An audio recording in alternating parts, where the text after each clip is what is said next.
Hello student, आज मैं पाठ 7 संस्कृति और सभ्यता जो कि निबंध है इस पाठ को पढ़ाने जा रही हूँ। सर्वप्रथम पाठ से पहले संस्कृति और सभ्यता एक दूसरे के पूरक हैं, लेकिन दोनों में कुछ मूलभूत अंतर भी है। इस निबंध में निबंधकार ने अत्यंत सूक्ष्मता से इसे स्पष्ट करने का प्रयास किया है। तो सूक्ष्मता मतलब बहुत ही बारीकी से। संस्कृति एक ऐसी चीज है जिसे लक्षणों से तो हम जान सकते हैं, किंतु उसकी परिभाषा नहीं दे सकते। कुछ अंशों में वह सभ्यता से भिन्न गुण है। तो संस्कृति एक ऐसी चीज है जिसके लक्षण हम देखकर समझ तो सकते हैं, लेकिन इसकी परिभाषा नहीं दे सकते। और वो काफी चीजों में वो सभ्यता से काफी भिन्न गुण है। अंग्रेजी में कहावत है कि सभ्यता वह चीज है जो हमारे पास है। तो सभ्यता जो है हमारे पास है और संस्कृति वह गुण है जो हम में व्याप्त है। संस्कृति जो है हम में व्याप्त है, अर्थात हमारे अंदर है। मोटर, महल, सड़क, हवाई जहाज, पोशाक और अच्छा भोजन, ये तथा इनके समान सारी अन्य स्थूल वस्तुएं संस्कृति नहीं सभ्यता के समान है।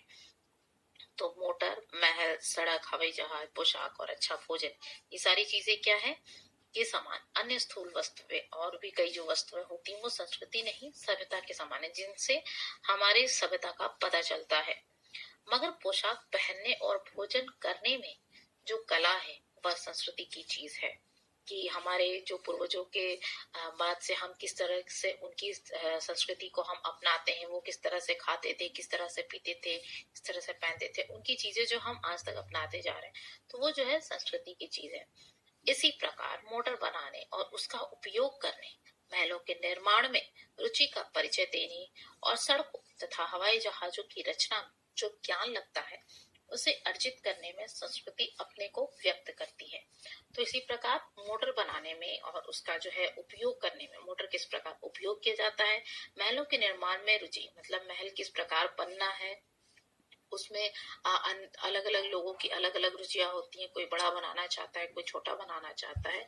तो जो उसका परिचय देने में और सड़कों तथा हवाई जहाजों की रचना में जो ज्ञान लगता है, जो अपने ज्ञान का हम प्रयोग करते हैं, उसे अर्जित करने में संस्कृति अपने को व्यक्त करती है। जो पुराने समय से जो प्रथा चली आ रही है, क्या जैसे महल, पुराने समय में महलों का अलग निर्माण होता था, आज के समय में लोग बड़ी बड़ी बिल्डिंग्स बनाते हैं, तो उसमें अलग जो ज्ञान है वो हमारी संस्कृति को प्रदर्शित करती है।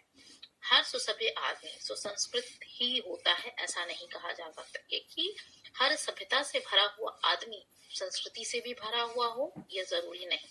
क्योंकि अच्छी पोशाक पहनने वाला, जो बाहर से बहुत सुंदर दिखता हो, अच्छी पोशाक पहनने वाला हो, वो तबियत से भी, आदमी भी तबियत से नंगा हो सकता है, वो हो सकता है दिल से या मन से खराब भी हो सकता है। और तबियत से नंगा होना संस्कृति के खिलाफ की बात है, यानी कि अपने आचरण और व्यवहार में अच्छा नहीं होना वो संस्कृति के खिलाफ है। और यह भी नहीं कहा जा सकता कि हर सुसंस्कृत आदमी सभ्य भी होता है। ठीक है, हर मतलब क्या है, संस्कृति से भरा हुआ आदमी जो है सुसभ्य हो, ये भी सभ्य हो ये भी जरूरी नहीं। क्योंकि सभ्यता की पहचान आज के समय में क्या है, सुख सुविधा, ठाट बाट, जो हम क्या है बाहरी दिखावे में जिस प्रकार रहते हैं उसे माना जाता है। मगर बहुत से लोग ऐसे हैं जो सड़े गले झोपड़ों में रहते हैं, जिनके पास कपड़े भी नहीं होते और न कपड़े पहनने के अच्छे ढंग ही उन्हें मालूम होते हैं, लेकिन फिर उनमें विनय और सदाचार होता है। वे दूसरों के दुख से दुखी होते हैं तथा दुख को दूर करने के लिए वे खुद मुसीबत उठाने को भी तैयार होते हैं। तो ऐसे भी बहुत से लोग हैं जिनके पास अच्छे कपड़े नहीं होते, पहनने के ढंग नहीं मालूम होता, लेकिन फिर भी वो बड़े ही विनम्र और सदाचारी यानी कि अच्छे आचरण वाले होते हैं। छोटा नागपुर की आदिवासी जनता पूर्ण रूप से सभ्य तो नहीं कही जा सकती, क्योंकि हो सकता है वो गरीबी में जी रहे हैं।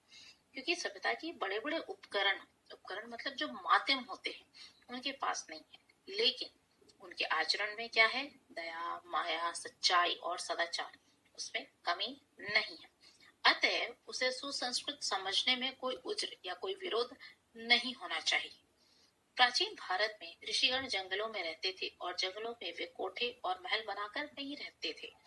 फूस की झोपड़ियों में वास करना, जंगल के जीवों से दोस्ती और प्यार करना, किसी भी मोटे काम को अपने हाथ से करने में हिचकिचाहट नहीं दिखाना, पत्तों में खाना और मिट्टी के बर्तनों में रसोई पकाना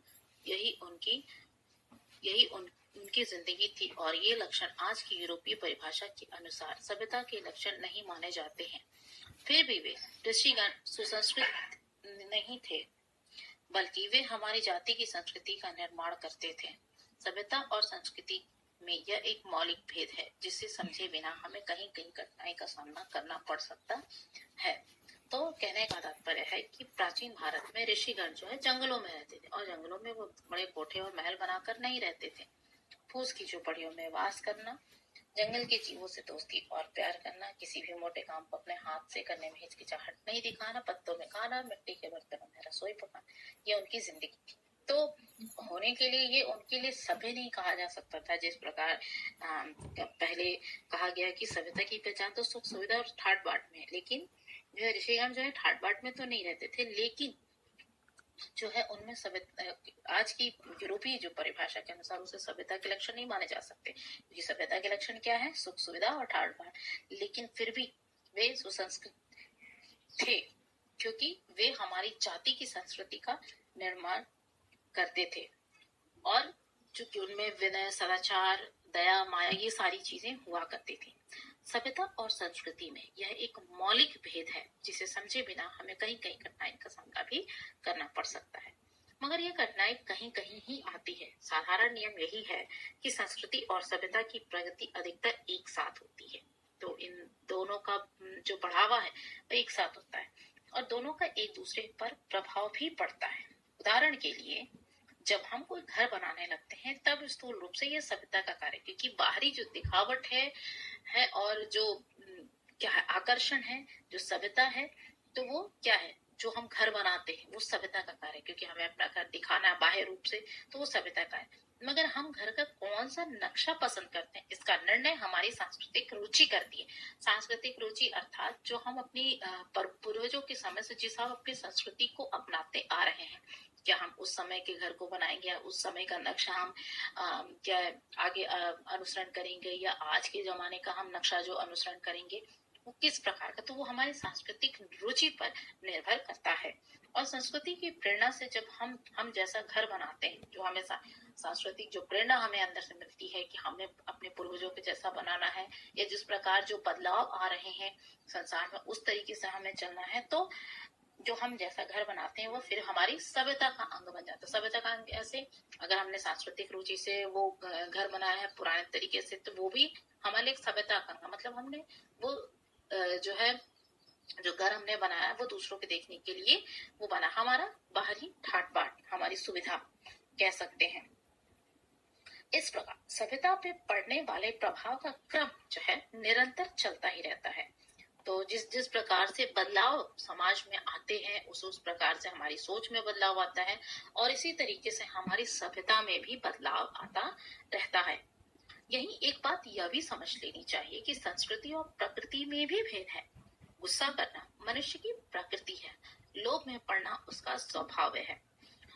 ईर्ष्या, मोह, राग, द्वेष और काम वासना ये सब के सब प्रकृति के गुण हैं। मगर प्रकृति के ये गुण बेरोक, मतलब बिना रोक के छोड़ दिए जाए तो आदमी और जानवर में कोई भेद नहीं रह जाता।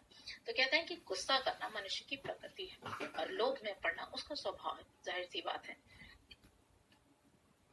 ईर्ष्या, मोह, राग, द्वेष और काम वासना ये सब जो है प्राकृतिक गुण है। मगर प्रकृति के ये गुण, अगर ईर्ष्या, मोह, राग, द्वेष में इंसान को छोड़ दिया जाए तो आदमी और जानवर में कोई भेद नहीं रह जाएगा।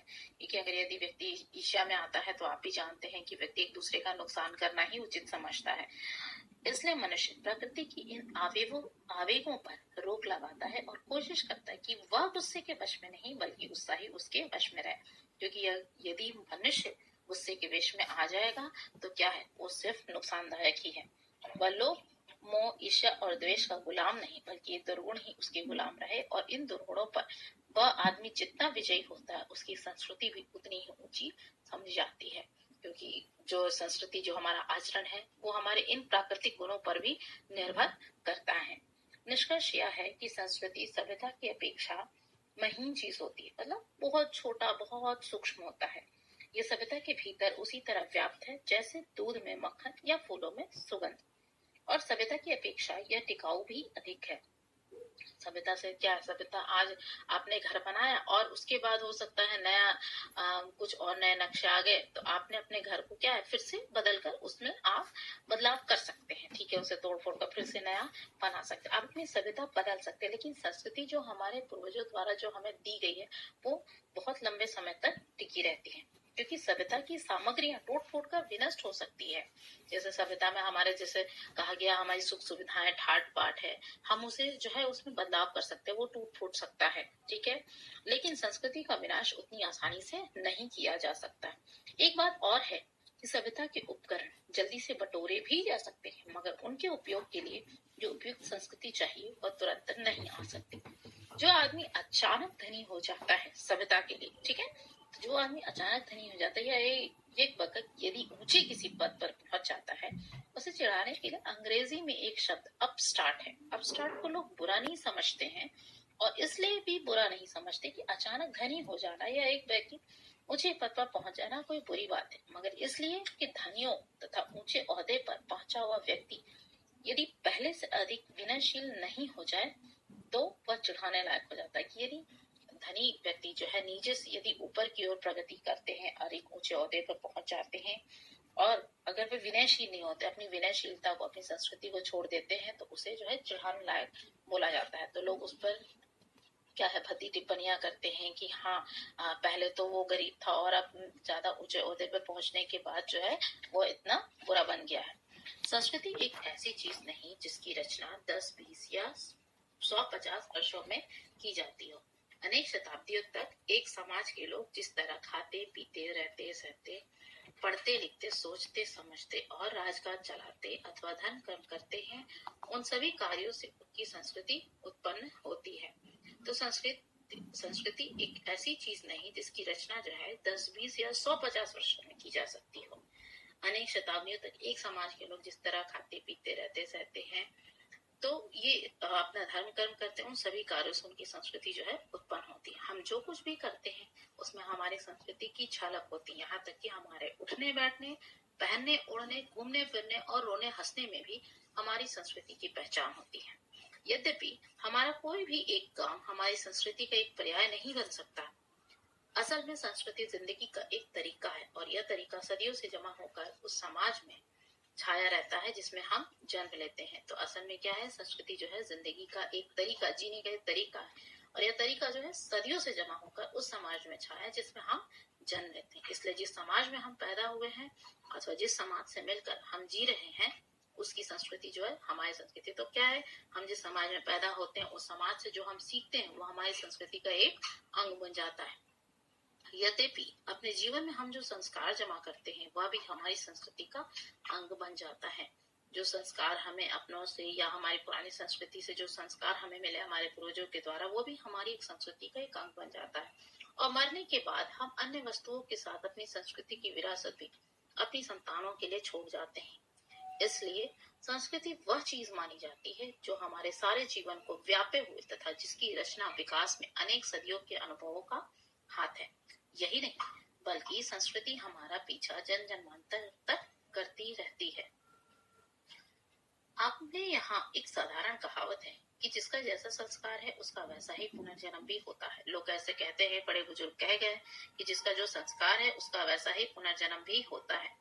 जब हम किसी बालक या बालिका को बहुत तेज पाते हैं तब हम अचानक कह उठते हैं कि यह पुनर्जन्म का संस्कार है। संस्कार या संस्कृति असल में शरीर का नहीं आत्मा का गुण है। और जबकि सभ्यता की सामग्रियों से हमारा संबंध शरीर के साथ ही छूट जाता है। तो अपने यहाँ जो कहावत है कि जिसका जैसा संस्कार है वैसा ही पुनर्जन्म भी होता है। जब हम किसी बालक या बालिका को बहुत ही तेज पाते हैं तब हम अचानक से हम कह उठते हैं कि जो है पूर्व जन्म का संस्कार है, कि पुराने जन्म में कुछ अच्छा किया होगा जो ऐसे संस्कार मिले हैं। संस्कार और संस्कृति असल में शरीर का नहीं बल्कि आत्मा का गुण है, जबकि सभ्यता की सामग्रियों से हमारा संबंध शरीर के साथ ही छूट जाता है। तो सभ्यता क्या है, हमारे जो बाहरी दिखावे को कहा जाता है, जो हमारी सुख सुविधा, जो हमारा ठाट बाट है, यदि हम मृत्यु को प्राप्त करते हैं तो वो सब कुछ उन सामग्रियों से, सभ्यता की जो सामग्रियां उनसे हमारा जो है शरीर के साथ ही वो संबंध जो है टूट जाता है। तब भी हमारी संस्कृति का प्रभाव हमारी आत्मा के साथ जन जन्मांतर तक चलता रहता है। आने वाली संस्कृति, आने वाली प्रभाव जो हमारी आत्मा के साथ उसका जन जन्मांतर तक चलता है। आदिकाल से हमारे लिए जो लोग काव्य और दर्शन रचते आए हैं, चित्र और मूर्ति बनाते आए हैं, वे हमारी संस्कृति के रचयिता है, मतलब जिन्होंने हमारी संस्कृति को बनाया है। आदिकाल से हम जिस रूप में शासन चलाते आए हैं, पूजा करते आए हैं, मंदिर और मकान बनाते आए हैं, नाटक और अभिनय करते आए हैं, बर्तन और घर के दूसरे सामान बनाते आए हैं, कपड़े और जेवर पहनते आए हैं, शादी और श्राद्ध करते आए हैं, पर्व और त्योहार मनाते आए हैं, अथवा परिवार, पड़ोसी और संसार में दोस्ती या दुश्मनी का जो भी सलूक करते आए हैं, सलूक मतलब व्यवहार, उस सबका हमारी संस्कृति का ही अंश है। संस्कृति के उपकरण हमारे पुस्तकालय और संग्रहालय, नाटकशाला और सिनेमा गृह ही नहीं, बल्कि हमारे राजनीतिक और आर्थिक संगठन भी होते हैं, क्योंकि उन पर भी हमारी रुचि और चरित्र की छाप लगी होती है। अर्थात संस्कृति और सभ्यता पाठ के प्रश्नोत्तर हल करेंगे। सबसे पहले लघु उत्तरीय प्रश्न। प्रश्न संख्या 1, सभ्यता की पहचान किससे होती है? उत्तर, सभ्यता की पहचान सुख सुविधा और ठाट बाट से होती है। प्रश्न संख्या 2, प्राचीन भारत में ऋषिगण कैसे रहते थे? उत्तर, प्राचीन भारत में ऋषिगण जंगलों में रहते थे और जंगलों में वे कोठे और महल बनाकर नहीं रहते थे। फूस की झोपड़ियों में वास करना, जंगल के जीवों से दोस्ती करना और प्यार करना, पत्तों में खाना और मिट्टी के बर्तनों में रसोई पकाना, यही उनकी जिंदगी थी। प्रश्न संख्या 3, हमारी संस्कृति का प्रभाव आत्मा के साथ कब तक चलता है? उत्तर, हमारी संस्कृति का प्रभाव आत्मा के साथ जन्म जन्मांतर तक चलता है। प्रश्न संख्या 4, हमारी संस्कृति के रचयिता कौन है? उत्तर, आदिकाल से हमारे लिए जो लोग काव्य और दर्शन रचते आए हैं, चित्र और मूर्ति बनाते आए हैं, वे ही हमारी संस्कृति के रचयिता हैं। तत्पश्चात दीर्घ उत्तरीय प्रश्न। प्रश्न संख्या 1, सभ्यता और संस्कृति में अंतर स्पष्ट कीजिए। उत्तर, संस्कृति और सभ्यता एक दूसरे से भिन्न है। सभ्यता वह चीज है जो हमारे पास है, संस्कृति वह गुण है जो हम में व्याप्त है। हर सुसभ्य आदमी सुसंस्कृत होता है, ऐसा नहीं कहा जा सकता। हर सुसंस्कृत आदमी सभ्य भी होता है, यह भी नहीं कहा जा सकता। संस्कृति और सभ्यता की प्रगति अधिकतर एक साथ होती है और दोनों का एक दूसरे पर प्रभाव भी पड़ता रहता है। संस्कृति सभ्यता की अपेक्षा महीन चीज होती है। यह सभ्यता के भीतर उसी तरह व्याप्त रहती है जैसे दूध में मक्खन या फूलों में सुगंध, और सभ्यता की अपेक्षा यह टिकाऊ भी अधिक है, क्योंकि सभ्यता की सामग्रियां टूट फूट कर विनष्ट हो सकती हैं, लेकिन संस्कृति का विनाश उतनी आसानी से नहीं किया जा सकता। तो यह प्रश्न संख्या 1 का उत्तर हुआ। अब प्रश्न संख्या 2, सांस्कृतिक रुचि किसे कहते हैं? उत्तर, संस्कृति और सभ्यता की प्रगति अधिकतर एक साथ होती है, दोनों का एक दूसरे पर प्रभाव भी पड़ता है। उदाहरण के लिए, जब हम कोई घर बनाने लगते हैं तब स्थूल रूप से यह सभ्यता का कार्य होता है, लेकिन हम घर का कौन सा नक्शा पसंद करते हैं, इसका निर्णय हमारी सांस्कृतिक रुचि करती है। प्रश्न संख्या 3, प्रकृति और संस्कृति में क्या भेद है? उत्तर, प्रकृति और संस्कृति में भेद है। गुस्सा करना मनुष्य की प्रकृति है, लोभ में पड़ना उसका स्वभाव है। ईर्ष्या, मोह, राग, द्वेष और काम वासना, ये सब प्रकृति के गुण हैं। लेकिन प्रकृति के ये गुण बेरोक छोड़ दिए जाएं तो आदमी और जानवर में कोई भेद नहीं रह जाए। इसलिए मनुष्य प्रकृति की इन आवेगों पर रोक लगाता है और कोशिश करता है कि वह गुस्से के वश में नहीं, बल्कि गुस्सा ही उसके वश में रहे। वह लोभ, मोह, ईर्ष्या और द्वेष का गुलाम नहीं, बल्कि ये दुर्गुण ही उसके गुलाम रहे। और इन दुर्गुणों पर आदमी जितना विजयी होता, उसकी संस्कृति भी उतनी ही ऊंची समझी जाती है। अनेक शताब्दियों तक एक समाज के लोग जिस तरह खाते पीते, रहते सहते, पढ़ते लिखते, सोचते समझते और राजकाज चलाते हैं, उन सभी कार्यों से संस्कृति उत्पन्न होती है। प्रश्न संख्या 4, संस्कार किसे कहते हैं? हर मनुष्य का संस्कार उसकी संस्कृति से आता है। संस्कार असल में शरीर का नहीं, बल्कि आत्मा का गुण है। संस्कार वह है जो जन्म जन्मांतर तक आत्मा से जुड़ी रहती है। हम जो भी संस्कार अपने जीवन में जमा करते हैं, वह हमारी संस्कृति का अंग हो जाता है। तो ये दीर्घ उत्तरीय प्रश्न हो गए। अब प्रश्न संख्या 8, सही वाक्य के सामने सही और गलत के सामने गलत लिखिए। यह आपको स्वयं पाठ में से देख करके इसके सही और गलत आपको स्वयं लिखना है। व्याकरण एवं भाषा कौशल। क, प्रकृति और प्रत्यय अलग कीजिए। सभ्यता, सभ्य धन ता। सांस्कृतिक, संस्कृति धन एक। यूरोपीय, यूरोप धन ईर, बड़ी की मात्रा य। आर्थिक, अर्थ धन एक। मौलिक, मूलधन एक। ख, उपसर्ग अलग कीजिए। पहला है संस्कृति, समधन कृति। संस्कृति समधन कृति।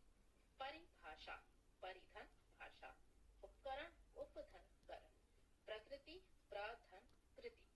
व्याप्त, व्य धन आप्त। रेखांकित परसर्गों को पहचान कर कारक का नाम लिखिए। तो रेखांकित यानी कि जिसके नीचे रेखा खींची हुई है। तो पहला है लक्षणों से तो हम जान सकते हैं, तो किसके नीचे अंडरलाइन यानी रेखांकित किया हुआ है से, तो से का होगा करण कारक। ठीक है, कौन सा? करण कारक। दूसरा है प्राचीन भारत में ऋषिगण जंगलों में रहते थे। प्राचीन भारत में के नीचे तो में कौन सा कारक हो जाएगा? अधिकरण। तीसरा है लोभ में पड़ना उसका स्वभाव है। यहाँ पर भी में के नीचे रेखांकित किया हुआ है, तो यह भी अधिकरण हो जाएगा। में पर, अधिकरण कारक में और पर। यह पद किसी ऊंचे पद पर, तो पर के नीचे रेखांकित है, तो यह भी अधिकरण कारक हो जाएगा।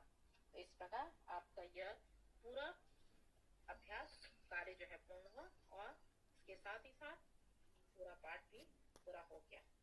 तो आप अपने किताब से पढ़कर उत्तर जो है अपनी कॉपी में लिख सकते हैं। यदि आप आंसर जो है यानी उत्तर जो है अपने मन से लिखना चाहें अपने शब्दों में, आप बिल्कुल लिख सकते हैं।